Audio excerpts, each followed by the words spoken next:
शायद निशा ने सिर्फ एक आवाज़ सुनी थी, लेकिन उसे ये पता नहीं था कि वो आवाज़ उसे जिंदा नहीं छोड़ने वाली है, क्योंकि जिस कुएं के पास वो गई थी वहाँ से कोई भी कभी वापस नहीं आता। और सबसे डरावनी बात ये है कि उस कुएं में जो भी है वो अब निशा के पीछे आ चुका है। रात के करीबन 12 बजे का समय था। पूरा गांव गहरी नींद में डूबा हुआ था।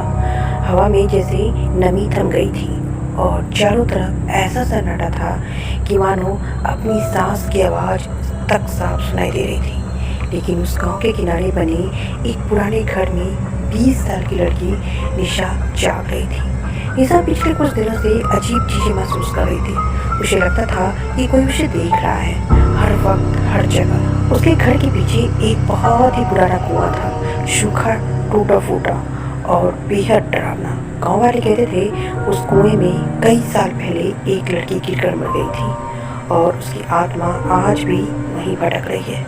निशा इन बातों पर पहले कभी विश्वास नहीं करती थी, लेकिन अब हालात ऐसे बदल रहे थे कि पूछो ही मत। उस रात अचानक उसे बाहर से किसी के रोने की आवाज़ आई, बचाओ बचाओ। निशा का दिल जोर जोर से धड़कने लगा। इतनी रात को कौन रो रहा है, उसने खुद से कहा। उसने खिड़की से झांक कर देखा, लेकिन बाहर कोई नहीं था।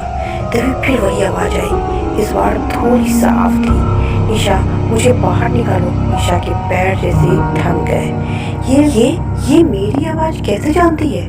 उसका दिल कह रहा था दरवाज़ा मत खोलो, लेकिन एक अजीब खिंचाव जैसे कोई उसे मजबूर कर रहा हो। धीरे धीरे वह दरवाजे की तरफ बढ़ी और कांपते हुए हाथों से दरवाज़ा खोल दिया। बाहर कोई नहीं था, लेकिन कुएं की तरफ से हल्की लाल रोशनी आ रही थी। निशा ने घबराकर पीछे हटना चाहा, लेकिन उसके पैर खुद ब खुद कुएं की तरफ बढ़ने लगे, जैसे कोई अदृश्य ताकत उसे खींच रहा हो। जैसे वह कुएं के पास पहुंची, अंदर से ठंडी हवा का तेज झोंका निकला और फिर कुएं के अंदर से कई हाथ बाहर निकल गए, सफ़ेद लंबे डरावने हाथ। निशा चीख पड़ी, आ! लेकिन उसकी आवाज़ गले में ही अटक गई। तभी एक हाथ ने उसका पैर पकड़ लिया। अगले ही पल वो कुएं में खींची चली गई। अंधेरा, चारों तरफ सिर्फ अंधेरा। निशा को कुछ भी दिखाई नहीं दे रहा था, लेकिन उसे महसूस हो रहा था वह अकेले नहीं है और उसके पास बहुत सारे लोग खड़े हैं, बहुत पास। तभी एक धीमी आवाज़ आई, तुम आ गई? निशा ने डरते हुए पूछा, कौन हो तुम? अचानक से उसके सामने एक लड़की का चेहरा दिखाई दिया, पूरी तरह काला, आंखें लाल, बाल उलझे हुए। वो लड़की मुस्कुरा रही थी, लेकिन वो मुस्कान इंसानी नहीं थी। मैं वही हूँ जिसे सब भूल गए, उसने कहा। निशा ने डरते हुए पीछे हटना चाहा, लेकिन उसके पीछे भी कोई खड़ा था। धीरे धीरे चारों तरफ से कई साए उसे घेरने लगे, हर साया किसी इंसान जैसा, लेकिन पूरी तरह काला। ये सब कौन है? निशा कांपते हुए बोली। वो लड़की हंसी, ये सब वही है जिन्हें इस कुएं में निगल लिया। निशा का दिल बैठ गया, लेकिन मुझे क्यों लाए हो? लड़की ने उसकी आंखों में देखा, क्योंकि तुम खास हो। खास? निशा ने पूछा।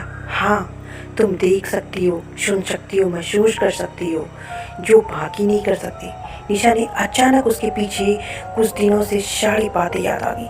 वो साया, वो आवाज़ें और वो अजीब सपने, सब सच थे। तुम भी हमारे साथ रहोगी? लड़की ने धीरे से कहा। नहीं, निशा जोर से चिल्लाई, मुझे जाने दो, मैं यहाँ नहीं रहना चाहती। लड़की की आंखें अचानक से लाल हो गई। यहाँ आने के बाद कोई वापस नहीं जाता। तभी अचानक कुएं के ऊपर से एक आवाज़ आई, निशा। ये उसकी माँ की आवाज़ थी। निशा की आंखों में उम्मीद चमकी। माँ मुझे बचा लो। लड़की गुस्से से चिल्लाई, कोई नहीं बचा सकता तुम्हें। लेकिन तभी कुएं के अंदर एक तेज रोशनी फैल गई और एक बूढ़ा आदमी नीचे उतरा। उसके हाथ में जलता हुआ दिया था। बस बहुत हो गया, बूढ़े आदमी ने कहा। वो लड़की पीछे हट गई। तुम फिर आ गई? उसने गुस्से से कहा। जब तक मैं जिंदा हूँ, मैं किसी को कुएं में फंसने नहीं दूंगा, बूढ़े ने जवाब दिया। बूढ़ा आदमी ने निशा का हाथ पकड़ा। डरो मत, मैं तुम्हें बाहर निकालूंगा। लेकिन तभी सारे साए उन पर टूट पड़े। चारों तरफ चीखें, अंधेरा और डर। निशा ने देखा वो बूढ़ा आदमी अकेले उन सब से लड़ रहा था। उसका दिया और तेज जलने लगा और धीरे धीरे सारे साए पीछे हटने लगे। अब भागो, बूढ़े ने चिल्लाया। निशा तेजी से ऊपर की तरफ भागी। कुएं की दीवारें जैसे खुद रास्ता बना रही हो। जैसे ही वो ऊपर पहुंची, उसने पीछे मुड़कर देखा। वो लड़की उसे घूर रही थी और धीरे से बोली, तुम वापस आओगी। अगली सुबह निशा अपने घर में थी। सब कुछ सामान्य लग रहा था। उसकी माँ उसके पास बैठी थी। तुम ठीक हो ना? माँ ने पूछा।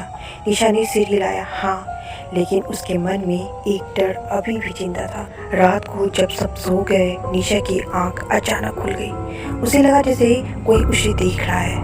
उसने धीरे से खिड़की की तरफ देखा और उसके दिल की धड़कन रुक गई। कुएं के पास वही लड़की खड़ी थी और इस बार वो मुस्कुरा नहीं रही, बल्कि उसकी आंखों से खून बह रहा था। और उसने धीरे से कहा, मैं तुम्हें लेने आऊँगी। निशा के हाथ कांपने लगे। उसने खिड़की बंद कर ली, लेकिन उसके कमरे के अंदर से वही आवाज़ आई, तुम मुझसे बच नहीं पाओगी। निशा ने धीरे धीरे पीछे मुड़कर देखा और इस बार वो लड़की उसके बिल्कुल ही पीछे खड़ी थी। द एंड, या शायद नहीं। सो हे डियर, आपको ये कहानी कैसी लगी प्लीज़ हमें कमेंट्स में बताएं और हमारे वीडियो को लाइक, शेयर और सब्सक्राइब करना ना भूलें।